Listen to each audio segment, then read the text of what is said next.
olunaku lwakutaano ennaku z'omwezi 13 omwezi gwa mukaaga mwaka 2025 agaguddewo ku ssaawa emu nate getusobodde okukungaanyiriza olunaku olwaleero nate getukuleetedde akawungeezi k'olunaku olwaleero njikujjukiza nti okyali ku Agaguddewo TV weewale nnyo weewalire ddala lidirira ago getusobodde kusakira ze Emmanuel Kenya agenda okukusomera kyokka nga sinnaba kugenda wala nina emikulu ebigafulumiddemu kasooka mbikulage ate nkomaona g'omubujjuvu. Emitwe amyuka omukulembeze w'eggwanga Jessica Lupo asunsudde olwaleero wakukwatira NRM bendera ku ky'omubaka omukyala Ekatakwe. I look forward to a very free and fair election process. Mwaisonyiwa akalulu kaffe abatwala ebyokulonda mu Nuupu bakukulumidde ab'ebyokwerinda. Tulunye tuli wano tulonye bakandisi baffe tubateekateeka ate batwale mu kakiiko ke. Tosobola kujja wano okubirawo masasi ng'olimu amagezi mu. So ng'ate mawulire gaffe amalala okubunyisa amasannyalaze mu ggwanga. Ekitongole ekivunaanyizibwa kyekokola ababbawaya. Electricity is an engine for economic growth and not to vandalize. Emitwe kale kadukatandike mu bujjuvu bwago Agaguddewo ku Sawa Emu ne bannakibiina ki National Platform nga akakiiko k'ebyokulonda mu kibiina kino nga kakulembeddwamu Jane Chemutai kakukulumidde ebitongole ebyokwerinda okutaataaganyanga enteekateeka z'ekibiina kyabwe mu kiseera kati nga bawandiisa abeegwanyiza okwesimbawo ku tiketi n'ekibiina ki National Unity Platform oba olyawo. Bino babyogeredde ku yafeesi za kibiina kino Kinuupu Makerere Kavule emisana ga leero mu nteekateeka yaabwe gye balimu abeegwanyiza kaadi y'ekibiina kino okujjayo n'okukomyawo empapula zaabwe oba olyawo basobole okwesimba mu kalulu k'omwaka 2025-2026 akabindabinda. Ng'ekibiina ki NUP kikyagenda maaso n'okuwandiika abeegwanyiza okwesimbawo ku bifo eby'enjawulo ku tiketi yaabwe wazenga wabeerawo okusika omuguwa wakati wa bannakibiina ababeera bazze ono n'empapula n'abo ababeera bazikomezaawo nga sabbiiti ewedde ab'ebyokwerinda baatuuka n'okuwandagaza amasasi munda mu kitebe ky'ekibiina kino nga baliko be baali bakwata.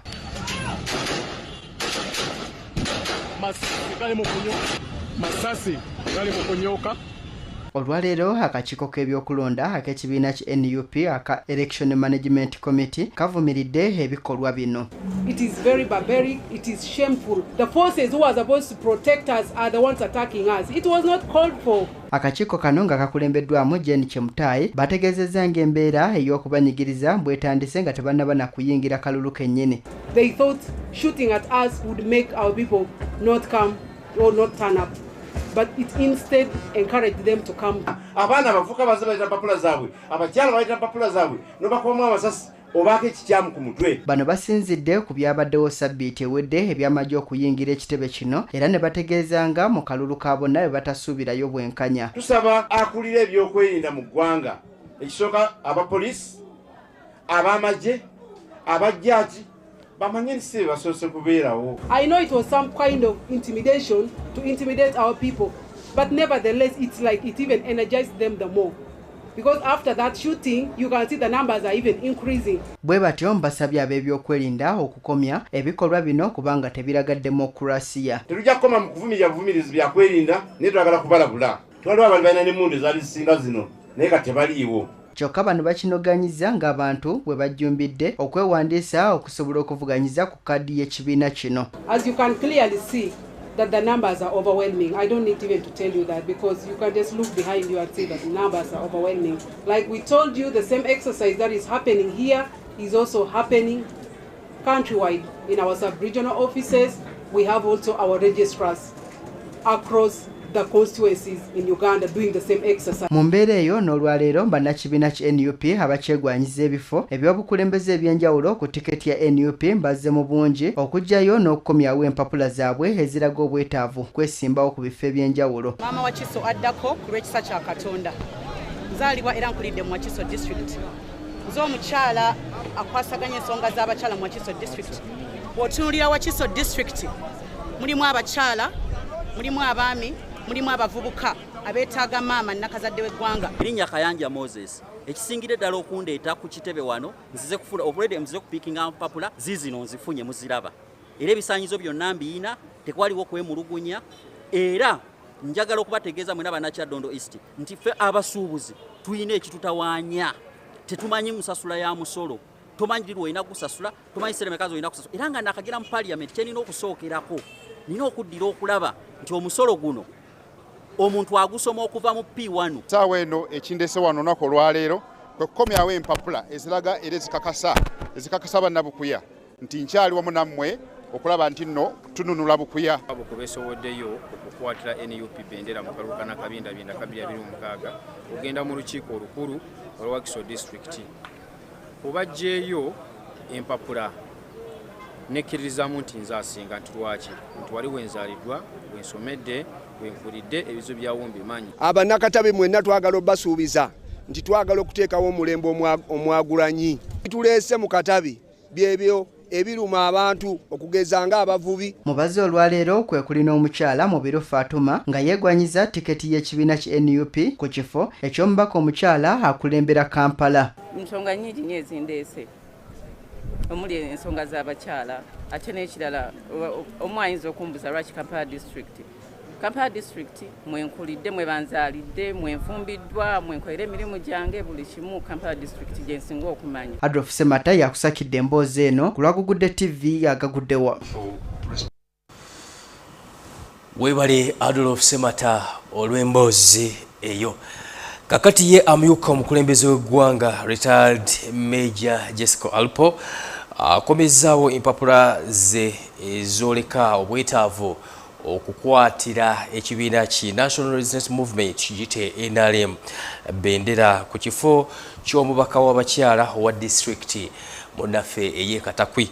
Ono azikomezaawo ne baminisita balala babiri balambirira okubadde ne minisita Jim Muhwezi era ne basunsulwamu wabula nga bano bazikomezaawo nga obaolyawo ennaku entuufu ez'okuzikomyawo tezinnaba kutuuka olw'okuba essaawa yonna waliwo obubonero obulaga nti bandifuna eŋŋendo ezitali ngere obaolyawo ezitali neetegekere ku mirimu emitongole gye balina okutuukiriza. Okusinziira ku nnambika y'akakiiko k'ebyokulonda ak'ekibiina ki NRM bonna abajjayo empapula okuvuganya ku bifo eby'enjawulo babadde batandika okuzza empapula kw'oteeka n'okusunsulwa okutandika olwokubiri olwa ssabbiiti ejja ng'olw'okugjayo empapula zino kukoma ku bbalaza.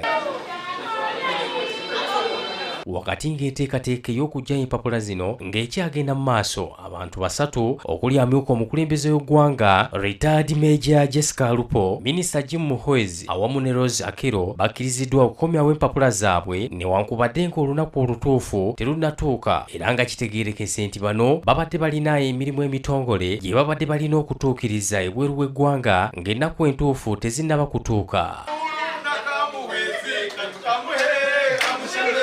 Mu kutuuka kwa kiiko k'ebyokulonda okuva ku kitebe ekya NRM, Alpo ayaniriziddwa ssentebe w'akakiiko k'ebyokulonda mu kibiina kino Dr. Tanka Odoi era n'amusunsula. Of Uganda will be on official duty for the country beginning on 17th and will go with the Minister for Security as well as the Minister for Ethics.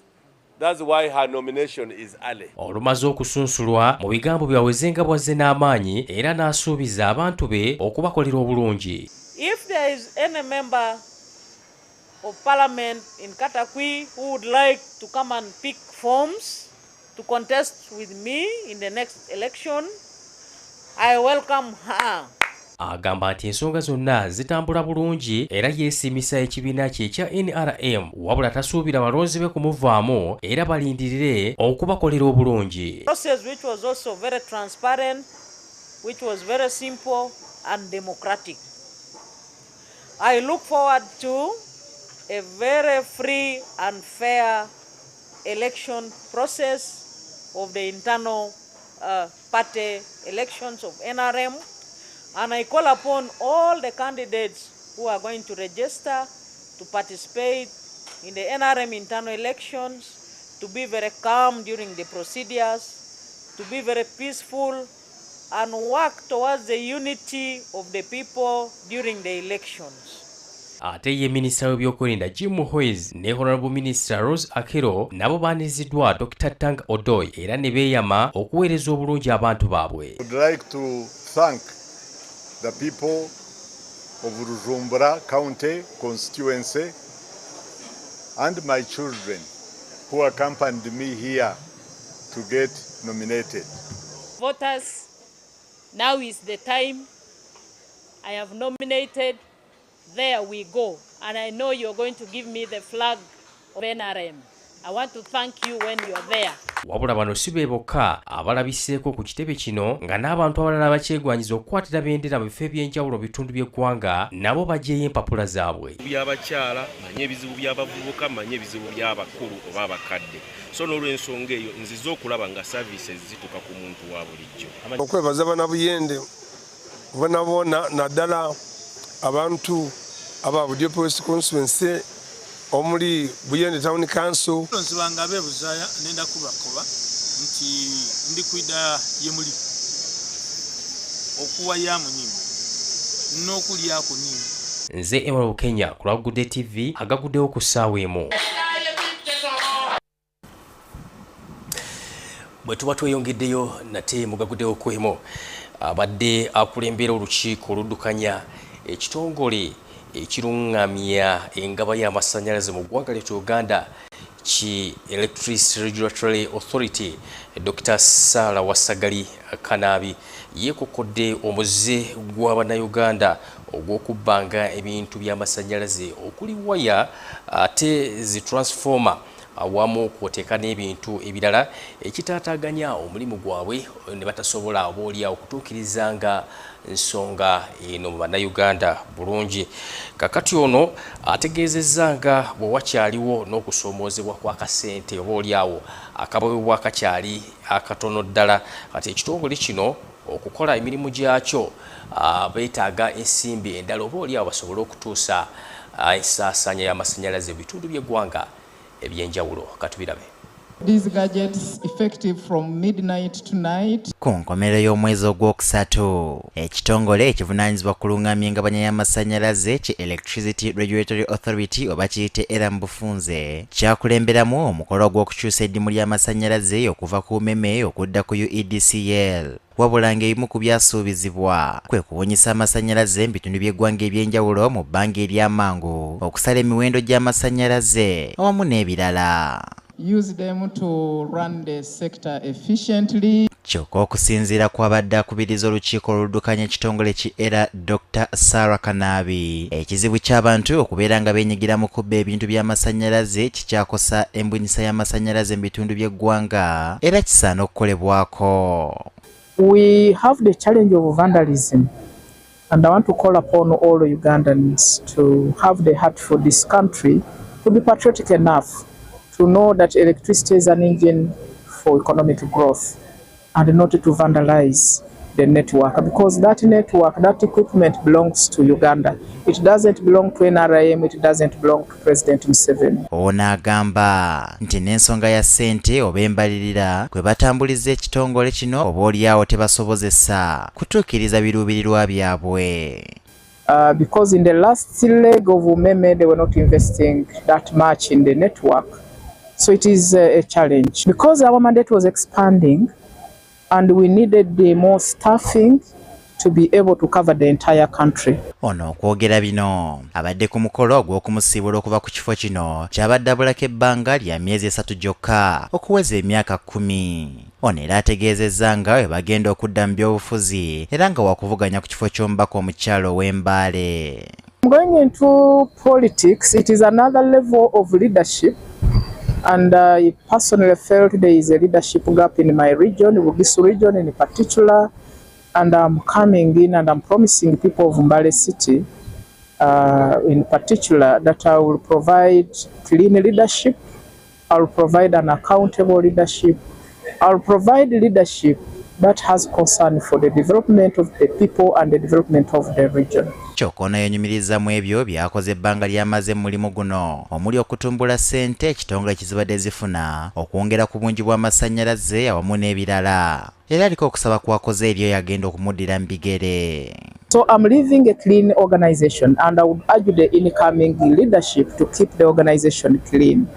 I would urge them to pay attention to pending issues of connection, issues of tariff affordability, issues of reliability and quality of service. Ye Engineer Ziria Tibalwa Wako addukanya ekitongole kino ategeezezza nga bwe beetaaga ssente ezoba mu buwumbi obubiri obwa $, okusobola okutuukiriza bye basaanye okukola. So really, even if I say the $2 billion is just an underestimate, but we think if we start with the $2 billion across board, we should be able to take power to all the people and then also provide a reliable supply. Kyokka ono ayogedde ku Kanabi ng'omuntu atuukiriza ekibadde kimusuubirwamu. He has delivered that mandate to double in all those aspects with high levels of integrity. Emboozi eno ekusakiddwa Charles Katamba ku Agaguddewo TV Agaguddewo.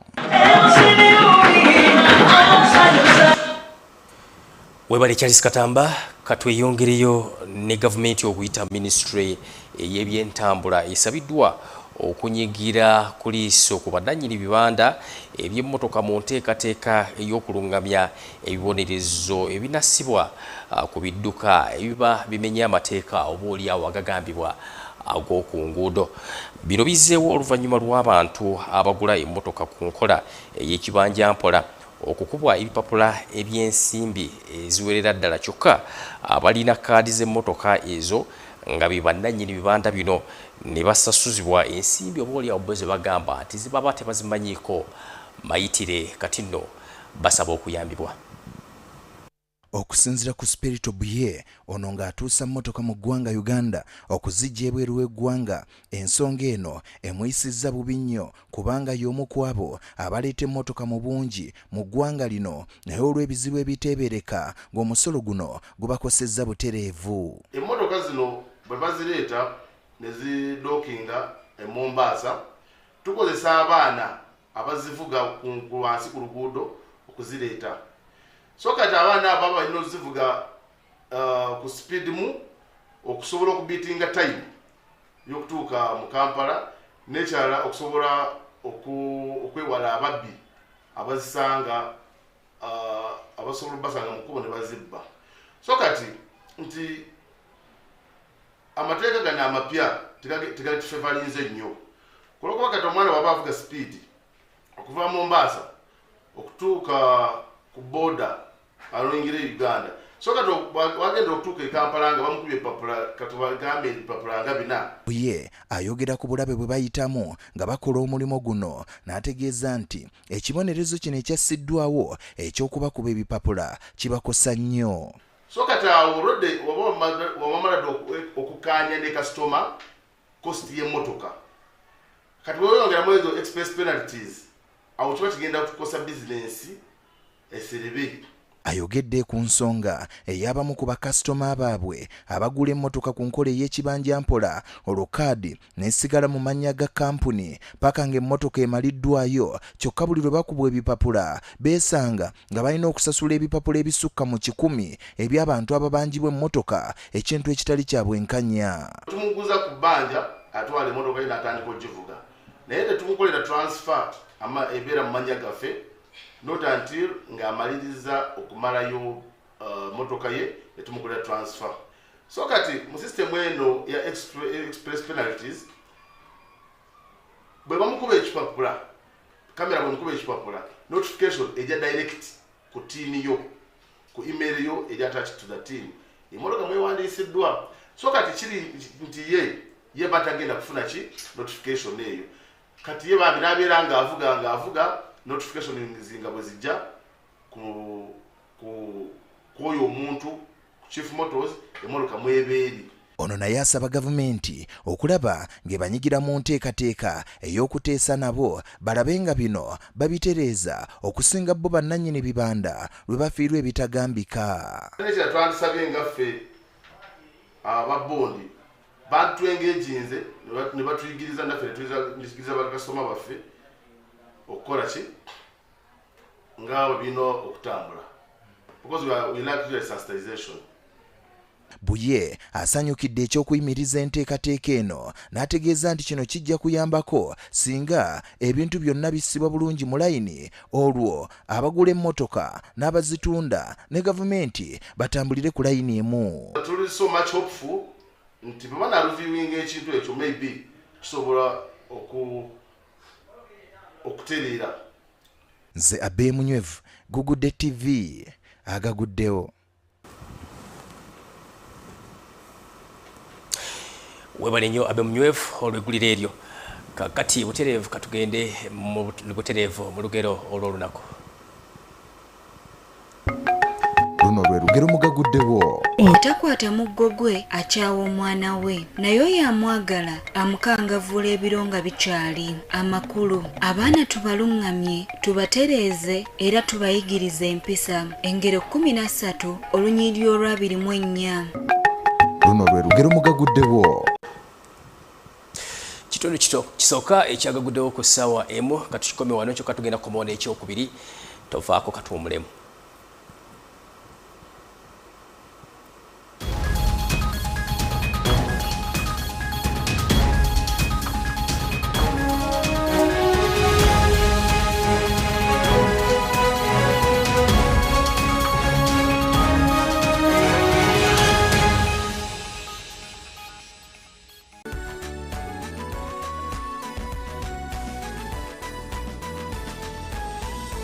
Agagudde TV, transforming your life.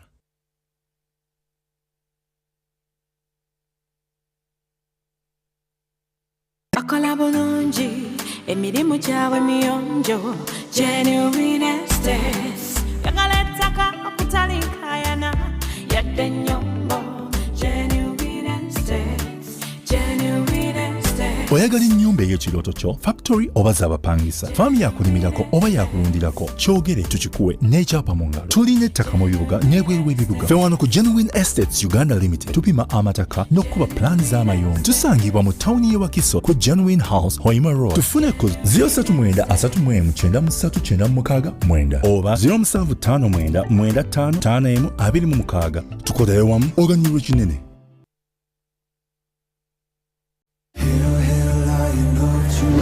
Something is stirring. A divine moment is drawing near, and when it arrives, nothing will remain the same. Youth Night 2025, Friday, June 27, from 5 p.m. to 8 p.m. at the Imani Complex, Chira. One night, one call, one encounter that can alter your destiny. And the theme, Altered. This isn't a concert. This is a movement. And leading the charge is Apostle Male Jonathan, a voice that carries the weight of heaven. Get ready for a night of explosive worship.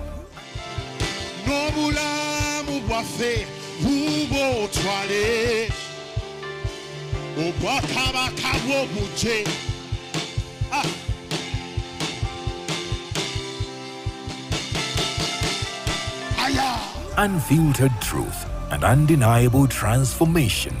Youth Night. Be there. Be altered.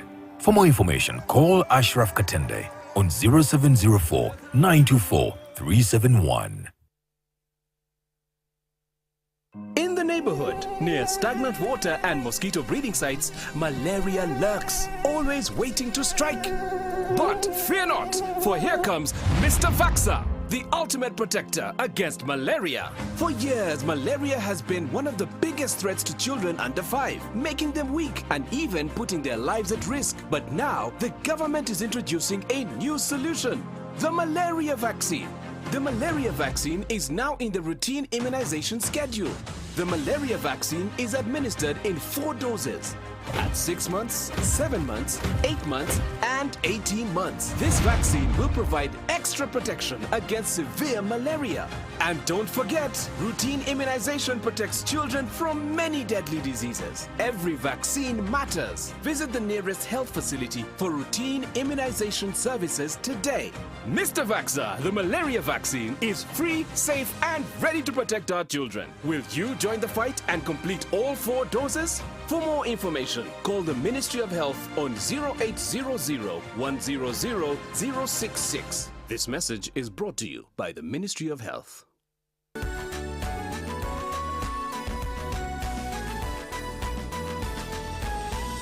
Agaguddewo TV, transforming your life.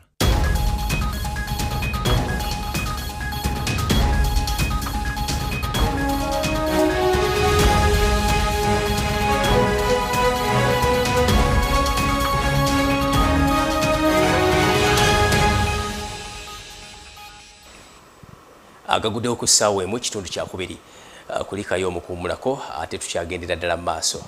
Ekitundu ekyokubiri katutandike waliwo bannansi abavuddeyo ne basaba gavumenti okugoberera embalirira yeesiddwa era essenyo essira ku bitundu ebiyamba naddala abantu ba wansi mu nteekateeka ezinaakulaakulanya naddala eggwanga lyattu Uganda okuluubirira okugenda mu maaso. Bwe twogeddeko nabo era basabye n'ekibuga Kampala okusoosowazibwanga ennyo kubanga kisoloozibwamu emusolo mungi nnyo ddala kyokka obuweereza ne bubeera oboolyawo nga butono ddala. We are now a lower middle income country. Olunaku olw'eggulo ng'asoma embalirira y'eggwanga, minisita w'ebyenfuna Matiya Kasaija yavuddeyo n'agumya bannansi ng'ebyenfuna by'eggwanga lino bwe talina kubeera aliikiriza wabula biri ku lugendo olutuufu era ng'essaawa yonna bwe kataligirya eribiika essumba. Total peace, security of person and property, political stability have been the foundation upon which sustained high economic growth and wealth creation to be built. Matiya Kasaija mu bigambo bye ng'asoma embalirira ey'obuse obuli mu 72 yategeezezza nti eggwanga lino liyise mu kusoomoozebwa okw'enjawulo ne waliwo ebisiddwawo gavumenti eno okulaba nti ebyenfuna by'eggwanga lino bitinta era nga y'ensonga lwaki kati buli omu alina akamwenyumwenyu ku matama. The speed at which prices of goods and services rose slowed to 3.4% compared to 4.1% in the same period of the year ago. Ebyobulimi, ebyobuvubi n'ebirala bingi ebitwaliddwa ebweru w'eggwanga gavumenti empenda zeetaddewo okujja bannansi mu bwavu. Ono ategeezezza nti bye bimu ku ebyo ebyayambye eggwanga lino okulaba nga likyukamuko okutuuka ku ddaala eryeyagaza. I therefore implore Ugandans to grow more coffee and most importantly add value to our coffee before we export it for higher earnings. Olwaleero nga twogerako ne bannansi abakwatibwako abali mu mirimu egy'enjawulo bano bavuddeyo ne bakuba ebituli awamu n'okumulisa ttooki mu ebyo ebyayogeddwa. Tetujja kulekerawo kubuuzanga gavumenti nti lwaki bajeti buli weebeese esomerwa, lwaki bajeti tereflectinga mbeera z'abantu obulamu bwe bayitamu. Ekyo kikulu nnyo. Tetujja kuvangayo nti oluvannyuma lw'okuyimba budget, oluvannyuma lw'okumala akalulu tetujja kuvangayo okutandika kuyimba abo abalidde ssente oba okutandika okuyimba corruption mu ggwanga.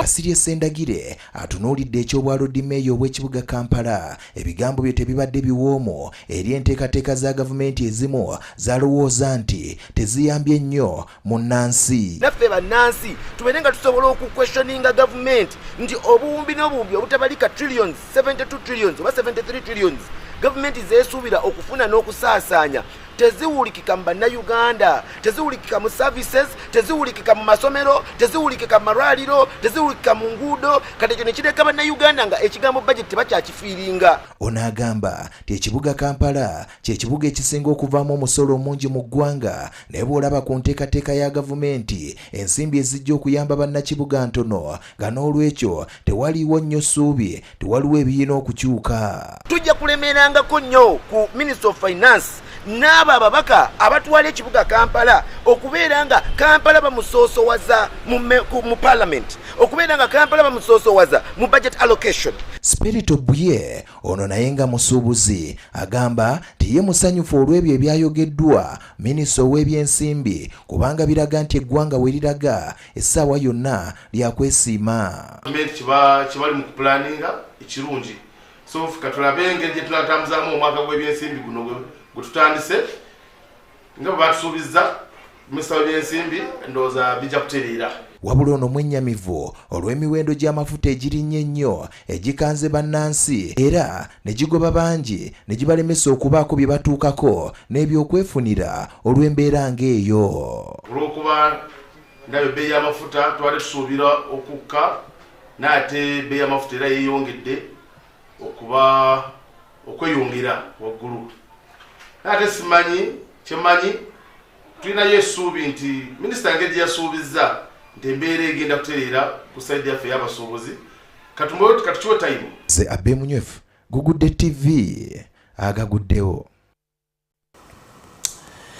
Webale Abe Munywefu olw'emboozi eyo. Akulira ekitongole ki Cross Culture Foundation Uganda nga kino kitakabanira okukuuma awamu n'okuzzaawo obutonde enkyukakyuka n'embeera y'obudde wamu n'ebisolo okwoteeka ebisolo by'omu nsiko okuyita mu ngeri ey'obuwangwa. Babula Babwetera asabye gavumenti okuzimba enkolagana n'abakulembeze ab'ennono naddala bwe kituuka ku kukuuma ebisolo by'omu nsiko ogamba nga zikimpanzi oba gayite amazige kwoteeka n'ebisolo ebirala. Ono agamba nti ebisolo bino waliyo abantu bangi ababyeddira nga n'olwekyo tebasobola kubiyegganya ekintu ekiyinza okuwewula ku gavumenti bwe kituuka ku kubirabirira oba okubikuuma. Chimpanzi oba amazike ebyo ebimu ku bisolo gavumenti byessaako essira bwe kituuka mu kubikuuma n'okubitangira okuva eri abantu olw'obulabe bwabyo era nga bino bikuumibwa mu makuumiro ga gavumenti okuli erya Kibaale National Park erisangibwa mu nsozi za Rwenzori awamu n'ebirala. Kyokka ng'oggyeko ebibeera mu makuumiro bino bisaasaana nnyo mu bantu naddala abalinaanye ebibira okusobola okunoonya ekyokulya awamu n'ow'okusula so nga kizibu okubitabaganya n'ensolo endala olw'okuba biri ebibala omuddo awamu n'ennyama okusinziira ku kikula kyabyo. Okusinziira ku kitongole ky'obwannakyewa ekitabakanira okukuuma obutonde awamu n'ebisolo ng'amazike okuyita mu buwangwa ki Cross Culture Foundation kigamba nti amazike gano gasaasaanye nnyo mu bitundu nga Bunyoro, Kagadi, Kakumiro, Kabwoya awamu n'ebirala. Ekintu eky'obulabe eri abatuuze ate nga nago gabeera goolekedde obulabe okuva eri abantu. Amazike gano buli lunaku on a daily basis fe abasinga obungi ba police makers tubeera Kampala amazike tegaliyo kugira nga tugenze mu zoo. Naye omuntu wa bulijjo abeera Kagadi, Muworo, abeera Kinyampanika in Rwenzori yakolagana n'amazike on a daily basis. So tulina okufuba okulaba nti ebirowoozo bye n'okutegeera ke ate ne byetanira mu culture bibeera mainstream ndi mu policies zino zetuliko okukola. Nga basinziira mu lukiiko olw'okuwayo ebirowoozo eri gavumenti uwa ne Ministry ya Wildlife and Antiquities mu bye bafunye okuva mu bantu mu bitundu bya Rwenzori ne Bunyoro ku nnongoosereza yakolebwa ekitongole ki uwa ne Mowati bategeezezza ng'embeera y'abantu okweŋŋanga amazike gano bwe yeeyongedde. State correct is that there are not 70% of chimpanzees outside PA. We conducted consistent censuses 2002, 2015, 2018 and we're doing one right now. It's about 10 to 15%. As you heard Mr. Bialwanka say, they're interested in planting new forests, afforestation and reforestation. But we have thousands of hectares of indigenous forests which are in danger of being cut down. Akulira ekitongole kino Babula Babwetera Mutambi agamba nti gavumenti tesaanye kwemalirira bwe kijja kukuuma amazike gano. Abakulembeze b'ennono gwe balina eri okukuuma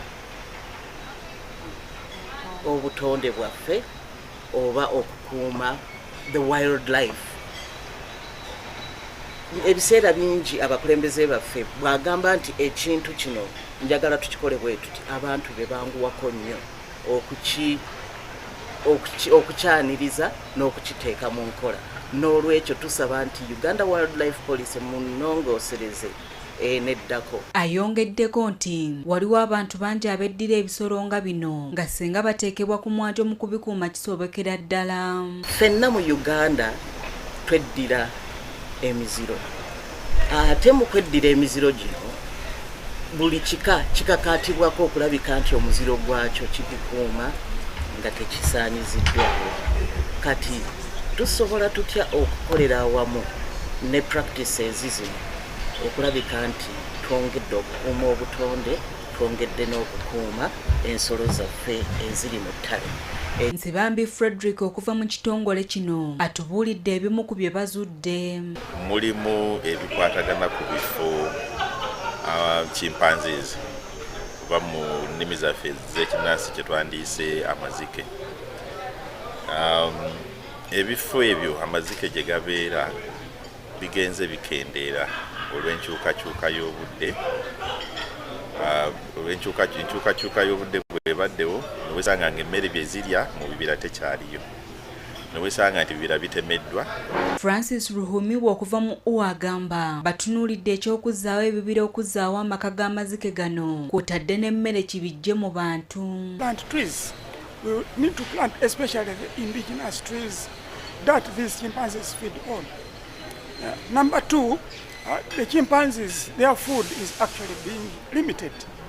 So we need to grow more food for the chimpanzees within the forest, and that requires support from the community, support from the authority like National Forest Authority. Charles Katamba yakusakidde eggulire lino ku Agagudde TV Agaguddewo. Webale Charles Katamba. Tasa Uganda tasekula tukimanyi bulungi nti wotasaasa Uganda oba totaasizza kukula. Omusasi waffe Novisha Bakanansa yasobodde okutalaga ebitundu by'eggwanga Uganda ebyenjawulo n'anokolayo oba olyawo ebikyayitidde bye tulina okutuukiriza okutaasa ekkula erya Uganda. Katubirabe. Uganda, my mama, land of wonders. Obulungi ebibira ennyanja n'ensozi, they're in the Pearl of Africa. Obulungi bwa Uganda ekkula ekigisa Pearl of Africa, yandibadde byeno. Bataayi yonna gye mwalukeesereza yeebalese ebintu lugaba okubakuuma ng'enkwege zikyabakubira enduulu okutuusa kaakano. Bannakigwanyiza ensangi zino beesomye okusanjaga obulungi bw'ekkola awatali kuttira ku liiso kantu konna, ng'embeera eno singa egenda mu maaso n'okusigala bweti n'emyaka egijja twandikomekeera nga twolekedde akabige k'amatonga ani amuwadde akatebe ak'olubeerera.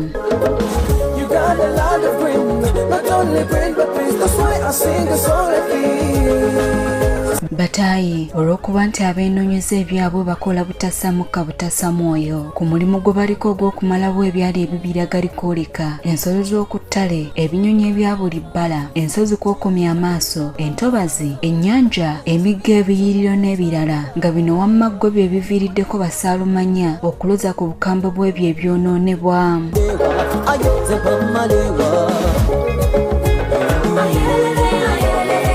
Kino kyekiwaliriza abataka banira eddembe ly'obutonde bw'ensi okuva mu biti ebyenjawulo nga bakulembeddwamu ekitongole ekirwanirira ennono ki Culture Declares Emergency DE abatandise kaweefube okumanyisa bannayuganda omugaso n'ebirungi ebiri mu kukuuma obutonde bw'ensi mu ggwanga nga bayita mu ggulire lye batuumye Great Imagining.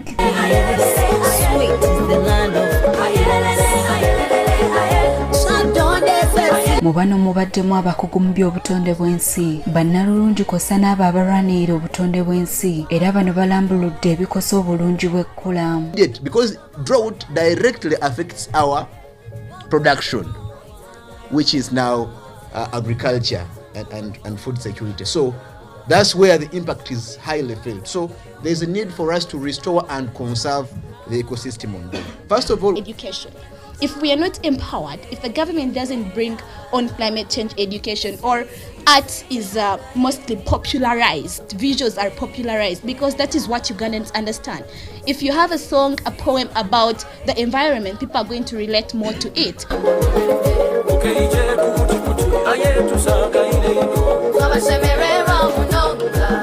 Batayi bajjajjaffe abaalugeresa nti agali awamu ge galuma ennyama tebaalimba yadde era bano bongedde okukikkaatiiza nga bwe gugwanidde buli muntu okukwatirako omulala singa tunaaba baakuzangula obutonde bw'ekkula.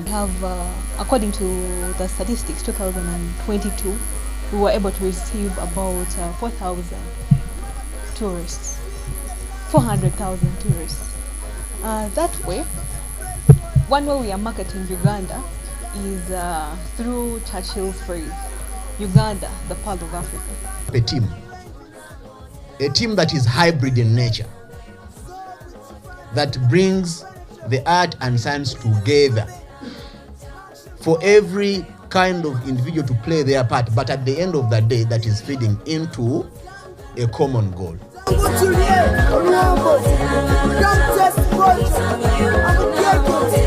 Yok Gerard omukugumya amateeka agamba nti amateeka agasibwawo okugira abo abasaanyawo obutonde bw'ensigale nga bifaananyi nga gano oba oliawo gasaanidde okwogera okumumyula kw'ossa n'okulondoolebwa okulaba nga gateekebwa mu nkola nga bwe gasaanidde. Interestingly, not even just with the environment, practically Uganda has one of the best laws in terms of policy on paper across the continent. The question has always been enforceability and the will. So I think it's a question of balancing the law and the moral aspects of society, of knowing what is wrong and what is right without even having to read into the context of the law. You got a lot of green, not only green but green, that's why I sing a song like this. Baana ba kintu nyama ntono okayane kuli mu nkwawa era wano yadde obutonde bw'ensi bugenda busaanyizibwawo wabula kitugwanidde okweyagayiramu ebyo ebikyaliwo nga wetufuubanira okuzzaawo ebyo ebize byonoonebwa ng'abasidi iwe bannyonnyola. All of us, let's embrace where we come from. Let's embrace our heritage, our customs, our norms, because if our grandfathers didn't keep this, we wouldn't be here. In essence, is where we actually really now communicate with the populace. So in the long run, it definitely is our responsibility entirely as a people. And in the past, I used to think it is just propaganda, just like very many of us. It is really so important to not only us, but even the generation that will come after us. I see green wherever, ever. Them say what you dance for one away, Uganda Joe. Batayi ky'osimba onaanye ky'olyako ettooke nga ne maviga mukulu tafukamira bwereere wabula afukamira nsonga katuleme kubuusa maaso ebyo ebigenda mu maaso n'okukolebwa mu kusaanyaawo obutonde bw'ekkula wabula tujjeyo n'ag'omu buto okulwanirira emirembe egiddako. Taasa Uganda, taasa ekkula. Nze Novusha Bakanansa ku Agaguddewo TV Agaguddewo.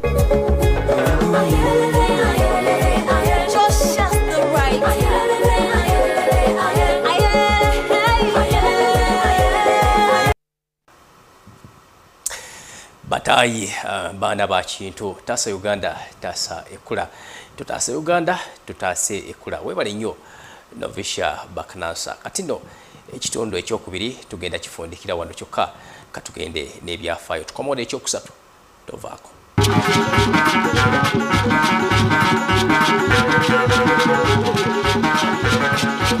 Leero mu byafaayo bwaliwe butinga ennaku z'omwezi 13 omwezi ogw'omukaaga omwaka 1917 obulumbaganyi obw'ennyonyi obukyasinze okuba obw'amaanyi ne bukolebwa mu ssematalo eyasooka. Ebyafaayo biraga nti obulumbaganyi buno bwakolebwa akabinja ka Gotha Bombers ng'ebintu bya bukadde byasaanyizibwawo olw'abantu 162 ne balugulamu obulamu so ng'ate 432 baasimatuka n'ebisago. Kati emyaka giweze 18 bukyanga bino bibaawo.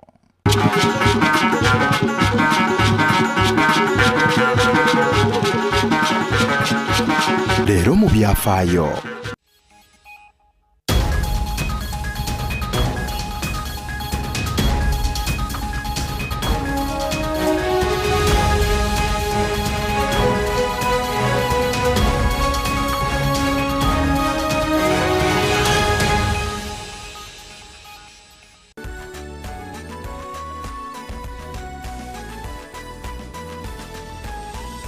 Agaguddewo TV, transforming your life.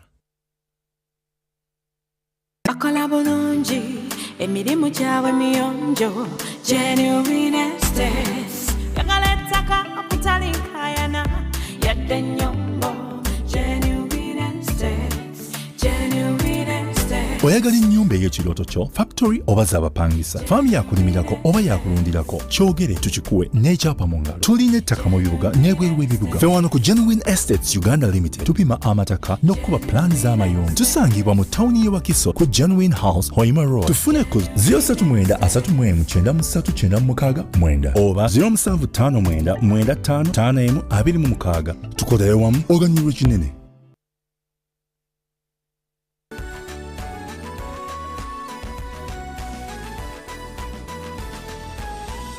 Agaguddewo TV, transforming your life.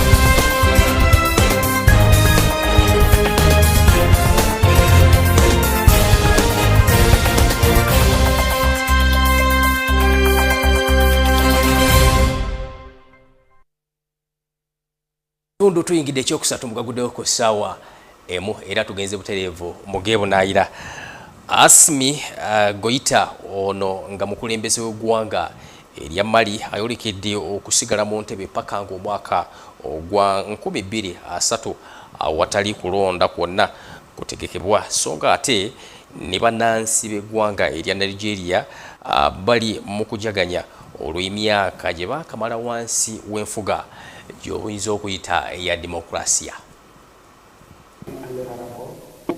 Mugavudde bweru w'eggwanga mu ggwanga lya Mali galaga nti Asimi Goita omukulembeze eggwanga eryo yandisigala mu ntebe y'obukulembeze awatali kulonda kwonna kukoleddwa okutuuka mu mwaka gwa 2030. For at least the next 5 years without an election. Kinajjukirwanga nti ng'ennaku z'omwezi 28 omwezi ogwokutaano mu mwaka 2021 omukulu Goita yawamba obukulembeze bw'eggwanga lino okuva mu mikono gya Ibrahim Boubacar Keita ng'ayambibwako obubinja bw'amagye bwe yalumba nabo mu mwaka gwa 2020 ne 2021. Kati akakiiko k'ababaka mu Mali kayisizza etteeka erimusobozesa okuzza obuggya ekisanja kye okutuuka mu mwaka gwa 2030.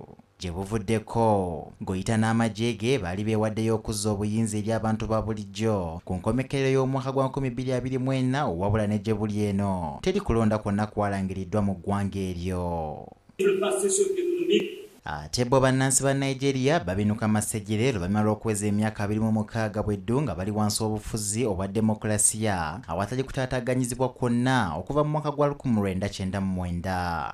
A key milestone of the Fourth Republic. Ebikujjiko nga bigenda maaso mu bibuga eby'enjawulo mu ngeri y'okuba nti tekiwomera matama abiri namungi w'omuntu yeeyiye ku nguudo z'ekibuga Lagos ne Abuja nga bawakanya obukulembeze obubaddeko ng'era balumiriza nti bingi ebitateereddwa mu nkola omuli obutafa ku mbeera y'abantu bawangalira bw'epona emiwendo gy'ebintu mu ggwanga eyeekanamye okumala emyaka 2.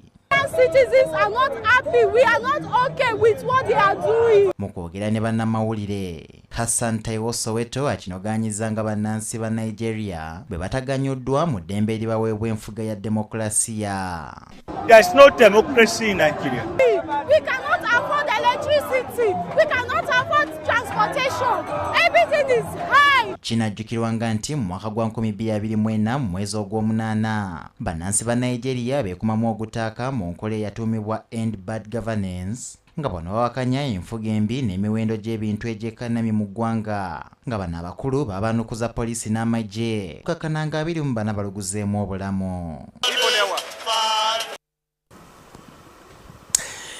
Butereevu tukyali mu bufu mwago agava ebunaayira embeera ekyali ya bunkenke wakati w'amawanga Israeli kwoteeka ne Iran oluvannyuma lw'eggwanga erya Israeli okutugumbula abadde aduumira eggye lya Iran General Mohammad Bangeri.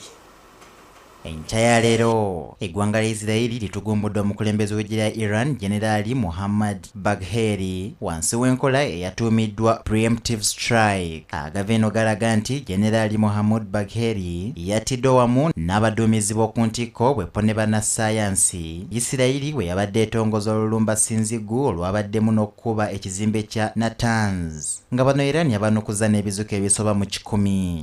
Ssaabaminisita wa Isirairi Benjamin Netanyahu agamba enkola zino za kugendera ddala mu maaso era ategeezezza ng'ennyonyi eziwera 2 bwe ziteereddwa ku bulindaala nga ne mu lulumba oluyise bakwasiza tageti 10. Ate yo mu ggwanga lya Buyindi abantu abawera ddala 241 be basaanyiziddwawo mu kabenje k'ennyonyi ng'omusaabazi omu yekka yasimatuse n'ebisago.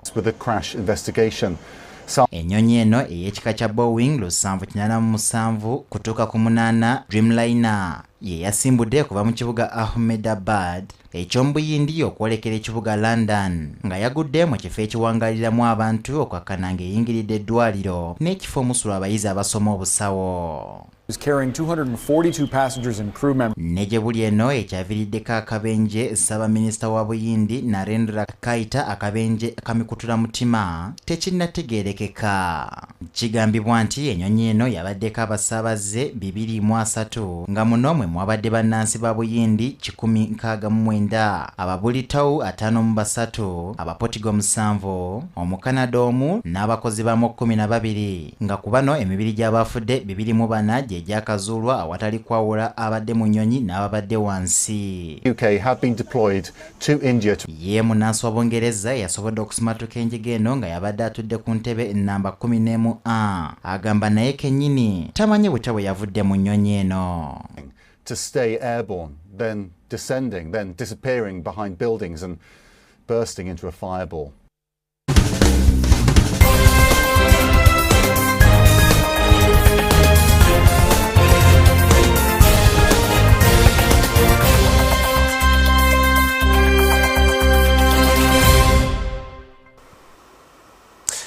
Nkwebaza nti obadde mulabi bulungi owagaguddewo ku ssaawa emu era wano tetugenda kusukkawo esabbiiti eno kyokka nyongera okutegeeza nti lindirira puroguramu eddako eya Girls Talk Show ne baana bawala ababiri okuli Penny ne Faith Ajambo abakuteekedde obulungi obubaka obuwoomu obunyuma okulaba n'okuwuliriza. Mwebali nnyo bali ddala mbadde Emmanuel Bukeja esabbiiti eno tusinkane esabbiiti ejja obudde bwe bumu essaawa zezimu. Musule bulungi mweraba.